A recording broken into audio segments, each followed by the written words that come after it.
우리는 지금 예수님의 말씀을 중심으로 종말의 징조에 대해서 살펴보고 있습니다.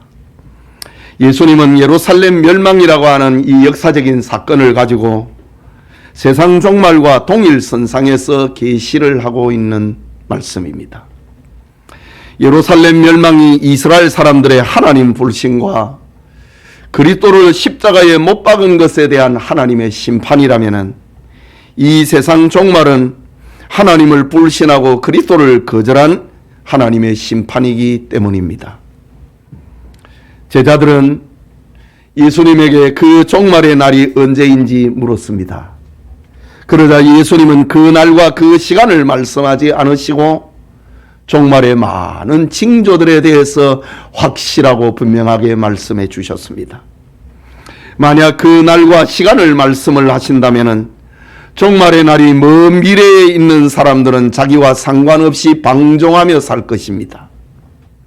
종말의 날이 임박하다면 모든 생산활동을 멈추고 혼란과 무질서 속으로 빠져들게 될 것입니다. 하나님은 세상을 사랑하시사 인류가 방종이나 혼란과 무질서에 빠지는 것을 원하지 않으셨습니다. 종말의 경고를 마음에 새기고 그날을 예비하면서 구원에 이르기를 원하신 것입니다. 그러니 날짜가 아니라 징조로 말씀을 하신 것은 우리를 향한 하나님의 자비요 사랑이요 배려인 것입니다. 그러므로 깨어있으라. 날짜가 아니라 징조이기 때문에 그러므로 깨어있으라. 어느 날에 너희 주가 임할는지 너희가 알지 못함이니라. 이러므로 너희도 준비하고 있으라. 생각하지 않은 때에 인자가 오리라. 라는 예수님의 말씀은 종말의 징조를 날짜가 아니라 징조로 계시하신 분명한 이유인 것입니다. 지난 시간에 종말의 징조로 적그리스도의 출현, 그리고 빈번한 전쟁의 소문, 곳곳에서 일어나는 기근에 대해서 살펴보았습니다. 오늘은 종말의 징조 세 번째 시간으로 지진과 전염병에 대해 생각하고자 합니다. 모든 성도님들이 하나님의 말씀을 깨닫는 은혜가 임하기를 소원합니다. 먼저 곳곳에서 일어나는 지진입니다. 본문 7절과 8절에 곳곳에 기근과 지진이 있으리니 이 모든 것은 재난의 시작이니라. 예수님의 말씀입니다. 1세기의 유대 역사가 요세푸스의 기록에 의하면 예루살렘 멸망 전에 로마, 라오디기아, 히에라폴리, 골로새 등의 도시에서 일어난 큰 지진은 당시의 사람들을 충격과 공포로 몰아넣기에 충분했다라고 기록합니다. 그 중에 가장 유명한 지진은 AD 79년에 일어난 베스비우스 화산 폭발입니다. 우리가 잘 아는 이 베스비우스 화산 폭발로 인하여서 로마 제국의 부자들의 휴양 도시 폼페이를 다 덮어버렸습니다. 그런데 이 사건의 전조가 예루살렘 멸망 전 AD 63년에 발생을 합니다. 세계적인 재앙이 올 것을 예고를 한 것입니다. 지진은 과학적으로 지구 내부에 발생한 충격으로 지각이 진동하는 것을 말합니다. 그 원인은 단층 활동이나 지하 큰 동굴의 붕괴, 화산의 폭발, 마그마의 이동 등으로 일어나는 것으로 판단합니다. 오늘날 과학적으로 규명된 바에 의하면 전 지구가 이 지진대에 속해 있다고 합니다. 그러니 지진이 언제 일어나도 어디서 일어나도 어느 정도로 일어나도 이상할 것이 없는 공포와 불안 속에서 사람들은 초조하게 살아갈 수밖에 없는 것입니다. 그러나 사람들은 그것을 잊어버린다 이거죠. 기억하지 않으려고 하는 겁니다. 인류는 미지의 불안과 공포 속에 살 수밖에 없는 것입니다. 물론 창세 이후로 지진 재앙이 없었을 때는 없었습니다. 역사적으로 수많은 지진이 일어났지만은 그러나 중요한 것은 종말의 날이 가까울수록 다른 종말의 징조들과 함께 지진의 빈도는 잦아지고 강도는 점점 더 강렬해진다는 것입니다.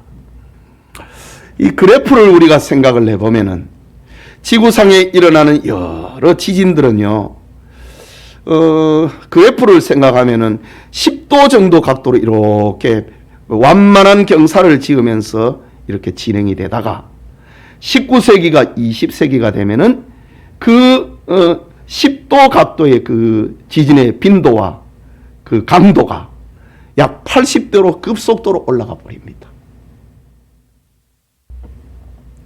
종말의 징조입니다. 역사 기록에 의하면 14세기에는 지금 대지진입니다. 대지진이라고 할 때는 강도 7 이상 8, 9를 지금 얘기하고 있는 겁니다. 14세기에는 137건, 15세기에는 174건, 16세기는 253건, 17세기에는 378건, 18세기에는 640건, 그리고 19세기에는 2119건이 발생합니다. 그런데 지금 우리가 살고 있는 20세기와 21세기에는 19세기보다도 10배 늘어버립니다. 그야말로 지진의 빈도와 강도는 80도 각도로 확 올라가 버립니다. 무려 2만 건이 넘어버립니다. 이건 통계입니다. 통계는 진실이거든요.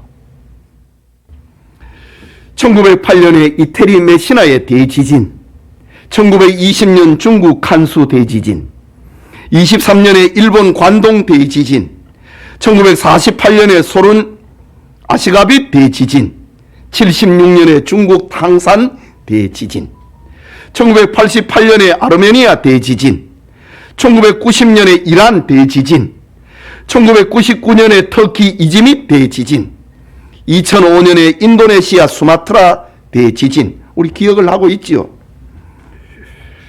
그리고 2010년에 인도네시아 수마트라 대지진, 그리고 2010년에는 아이티 대지진, 2010년에는 칠레 콘셉시온 대지진, 2011년에는 일본 동일본 대지진. 진도 7 이상의 대지진은 나열을 할 수가 없습니다. 20세기와 지금 21세기 초반인데 2만 건이 지금 발생하고 있습니다. 지난 1월에 태평양, 남태평양의 섬나라 통가 화산 폭발은 섬의 지형을 없애버렸습니다. 섬을 없애버렸습니다. 세계 언론은 지구가 난폭해졌다, 지진과 폭풍 등의 재해가 갈수록 대형화되고 있다 라는 섬뜩한 기사를 앞을 다투어 싣고 있습니다. 여러분, 사도 요한이 보았던 종말의 날에 대한 기록 가운데 요한계시록 16장 18절과 20절에 이렇게 기록합니다. 번개와 음성들과 우레소리가 있고 또 큰 지진이 있어 얼마나 큰지 사람이 땅에 있어온 이래로 이같이 큰 지진이 없었더라. 큰 성이 세 갈래로 갈라지고 만국의 성들도 무너지니 큰 성 바벨론이 하나님 앞에 기억하신 바 되어 그의 맹렬한 진노의 포도주 잔을 바지네. 각 섬도 없어지고 산악도 간데 없더라. 큰 지진으로 인하여서 섬이 없어져 버리고 산악이 없어져 버리더라. 사도 요한이 보았던 예수님 재림 직전의 현상입니다. 확실히 지진과 화산 폭발은 예수님의 재림을 알리는 중요한 징조 중에 하나이면 틀림없습니다. 예수님께서는 임신한 여인에게 출산 전에 오는 진통처럼 이 세상의 징조로 땅이 흔들리는 지진이 있을 것이라고 말씀해 주셨습니다. 그러니 깨어있으라, 근신해라 이 말이지. 오늘 우리가 살고 있는 세계는 지진의 횟수가 급속도로 일어나고 있습니다. 저는 유튜브의 여러 채널들 가운데 자연의 어떤 재앙에 대한 그 채널을 제가 자주 봅니다. 그거는 하나님의 사인이거든요. 그리고 그 지진의 양상은 더욱 강렬해지고 있습니다. 우리는 지진의 유서를 보면서 주님을 생각해야 됩니다. 그리고 두려워하지 말아야 됩니다. 주님을 맞이할 준비를 해야 됩니다. 믿음과 지혜를 가지는 우리 성도님들이 다 되시길 축복합니다. 둘째로 곳곳에서 일어나는 전염병입니다. 본문 7절과 8절을 다시 보면은 민족이 나라를 대적하여 일어나겠고 처처에 기근과 지진이 있으리니 이 모든 것이 재난의 시작이니라. 오늘 본문은 그렇게 기록을 합니다.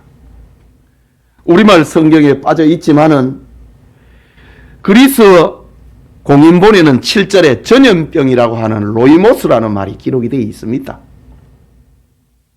번역 중에 빠져버렸습니다. 그리고 이 본문을 예수님의 이 말씀을 병행을 해서 기록하고 있는 누가복음 21장 11절에는 분명하게 기록합니다. 곳곳에 큰 지진과 기근과 전염병이 있겠고 로이모스 전염병이 있겠고 또 무서운 일과 하늘로부터 큰 징조들이 있으리라 라고 했습니다. 우리는 예루살렘이 멸망을 할 때에 로마군의 포위망에 의해서 3년 동안 갇혀버린 예루살렘 성 안에 닥친 극심한 굶주림을 우리가 생각을 했습니다.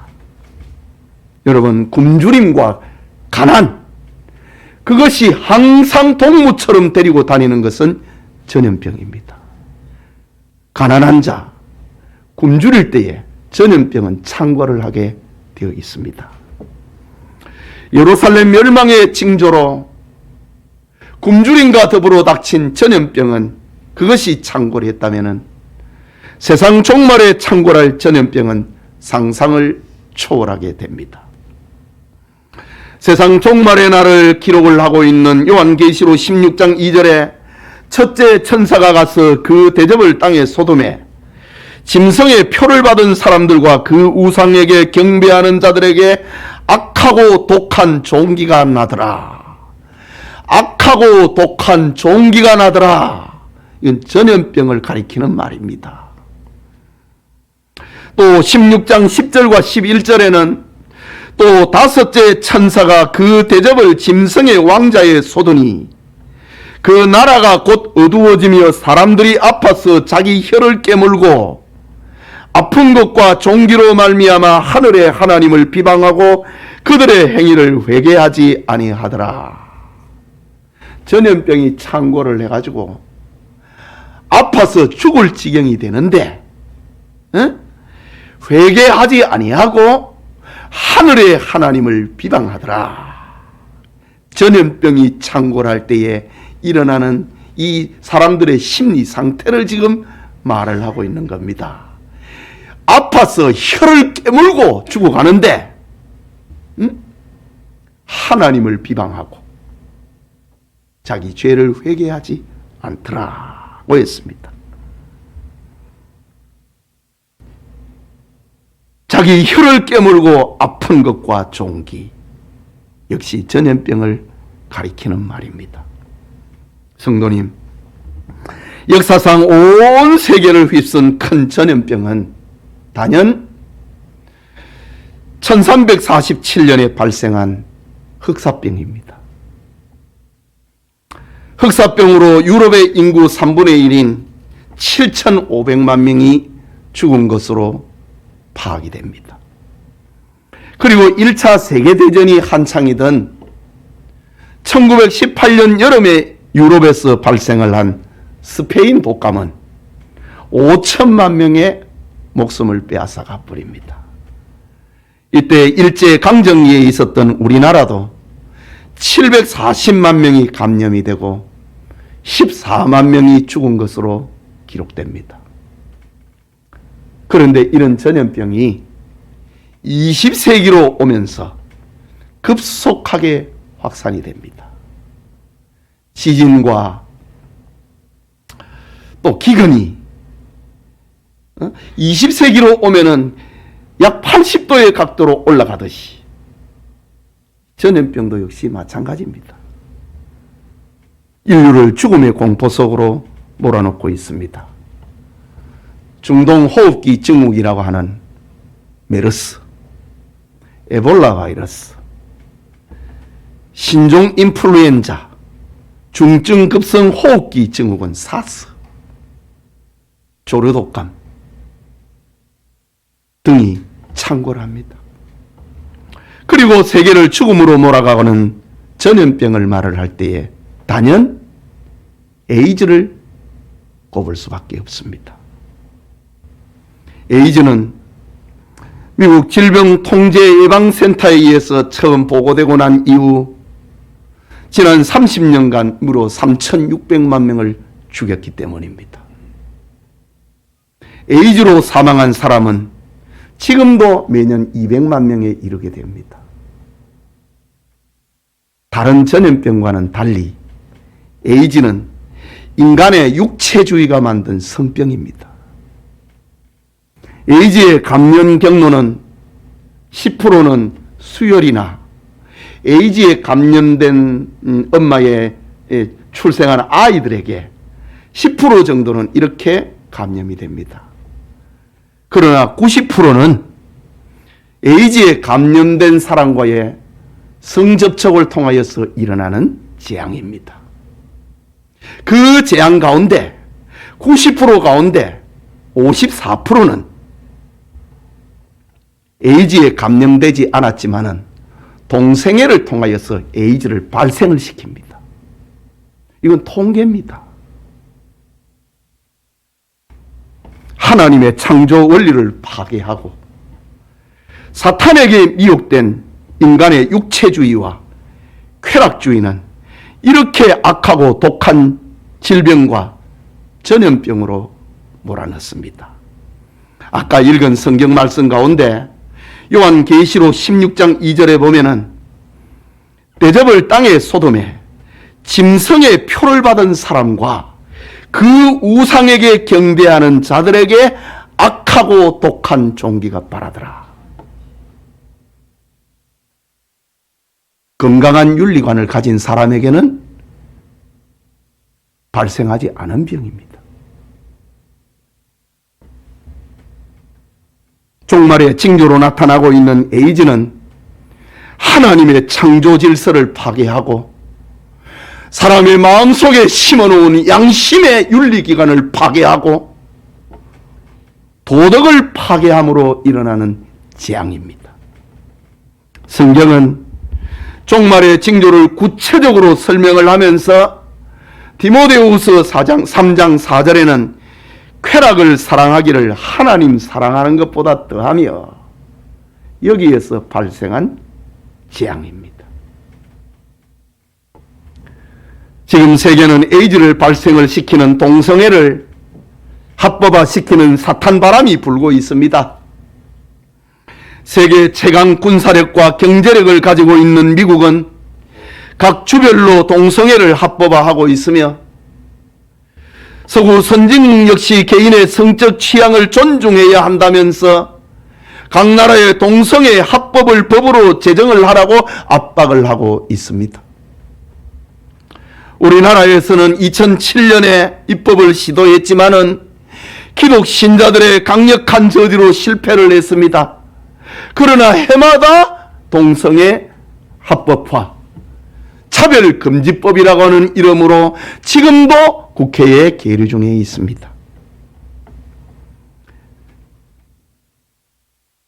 동성애법, 차별금지법이 통과되지 않았음에도 불구하고 이미 초등학교, 중학교, 고등학교에서는 동성애를 자연스럽게 받아들이는 교육이 지금 시행되고 있습니다.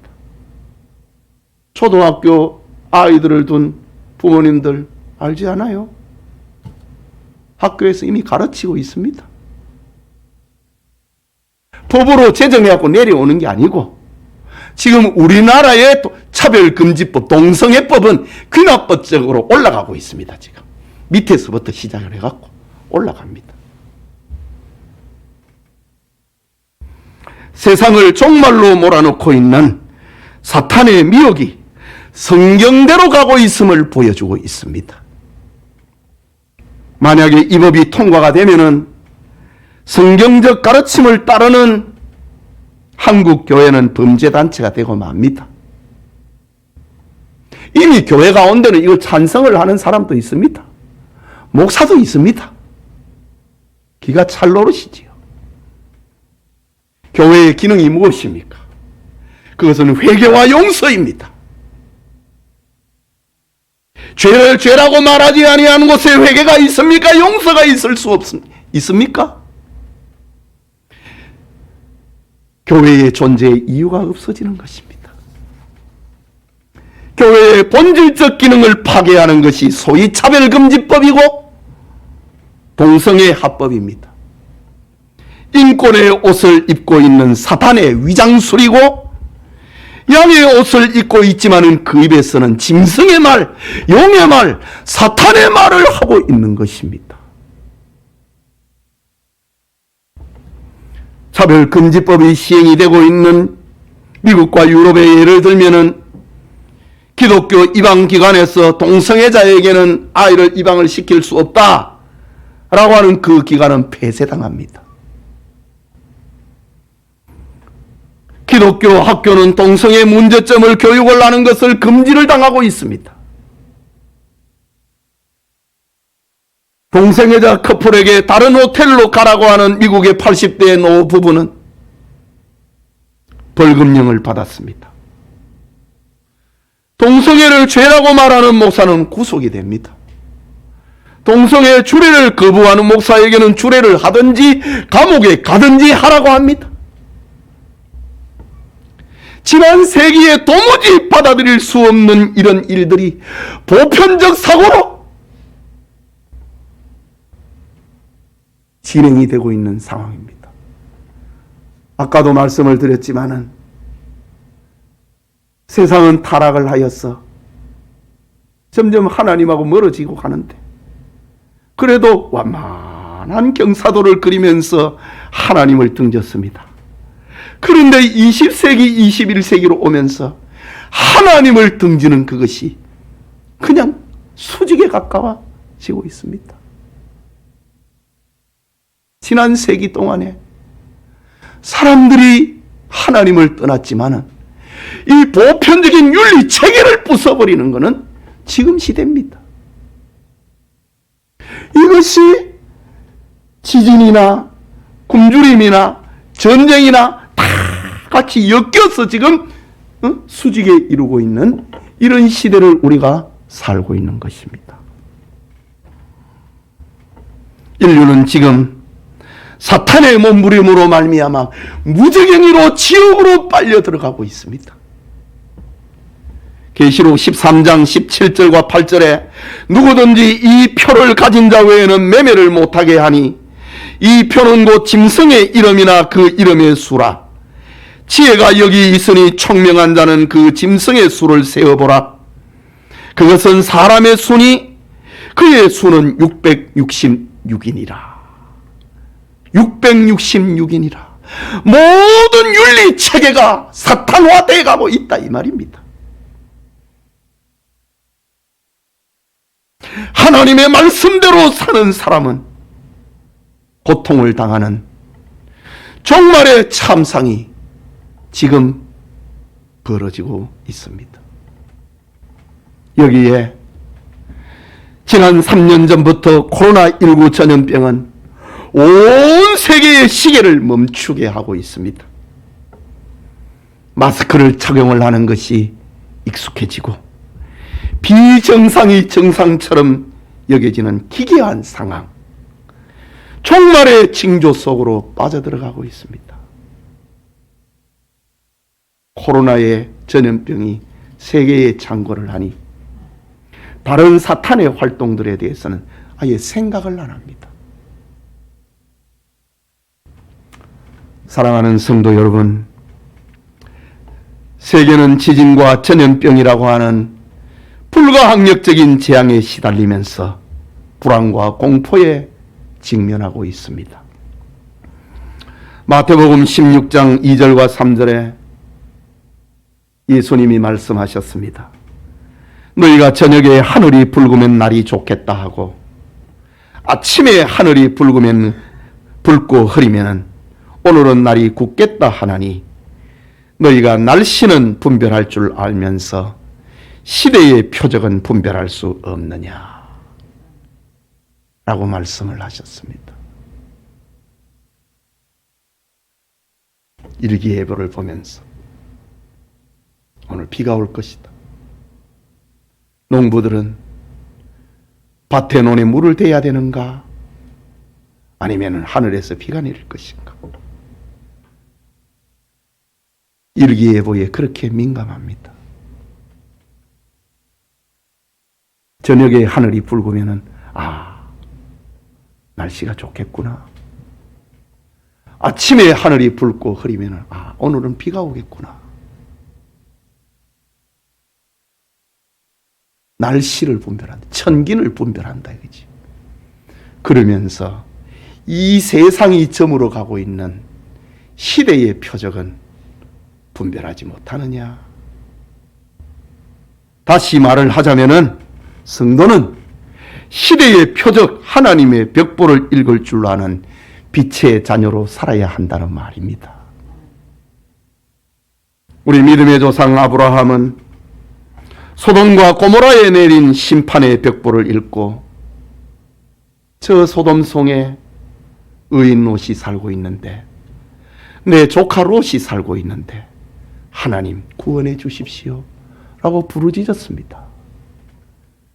노아는 하나님이 계시한 홍수 벽보를 보고 방주를 만들고 자기 가족과 그리고 하나님이 명하신 짐승들을 구원해냈습니다. 요셉은 애굽에 내리는 7년 대흉년의 벽보를 보고 풍년의 때에 창고를 짓고 곡식을 저장함으로 세계를 구원하고 자기 가족을 구원해냈습니다. 시대의 표적을 읽는 사람들의 걸음입니다. 사도 바울은 선교의 벽보를 읽고 성령이 너희에게 임하시면 예루살렘과 온 유다와 사마리아와 땅끝까지 이르러 내 증인이 되리라고 하는 이 선교의 벽보를 읽고 땅끝을 향한 전도자가 되었고 신약 성경의 절반인 14권을 기록을 하여서 우리에게 전해주었습니다. 우리는 세상의 종말의 징조와 십자가의 벽보를 읽어야 됩니다. 그것을 해석을 해야 됩니다. 그것을 믿어야 됩니다. 그리고 그것을 증거하는 주의 사람이 되어야 됩니다. 세상의 종말은 어떤 사람에 의해서 지연이 되거나 포기되지 않습니다. 이 세상의 종말은 하나님의 영역입니다. 하나님의 절대 주권에 의해서 종말의 날은 예정이 되어 있습니다. 그리고 그 징조들을 우리에게 충분하게 가르쳐 주셨습니다. 그렇기 때문에 성도는 이 세상이 영원할 것처럼 살아서는 안 됩니다. 세상에 무관심하거나 또 세상에 집착을 해서도 안 됩니다. 세상 종말의 징조와 소문 앞에서 주님의 말씀을 생각하고 근신하고 재림을 준비를 하는 삶을 살아야 하는 것입니다. 예수님의 재림을 준비하는 삶, 근신하는 삶이 무엇인가? 그것은 예수님이 하나님의 아들이고 우리의 구주이심을 굳게 믿는 것입니다. 흔들리지 아니하는 것이 근신하고 재림을 준비하는 삶입니다. 구원과 생명의 복음을 전하여서 가족을 구원하고 이웃을 구원하고 친구를 구원해내는 것이 종말의 징조 앞에서 근신하고 재림을 준비하는 삶입니다. 이 세상이 아닌 하늘의 보물을 쌓아둠으로 미래를 준비하는 지혜로운 삶을 살아가는 것이 예수님의 재림을 준비하는 삶입니다.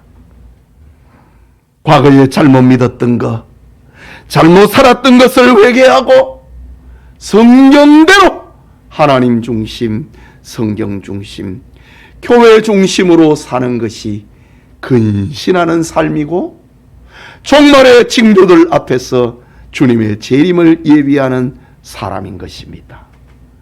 예배드리는 우리 성도님들에게 예수님의 말씀, 끝까지 견디는 자는 구원을 얻으리라.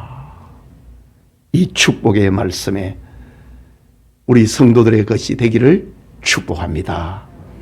우리 같이 기도합시다. 말씀을 받았습니다.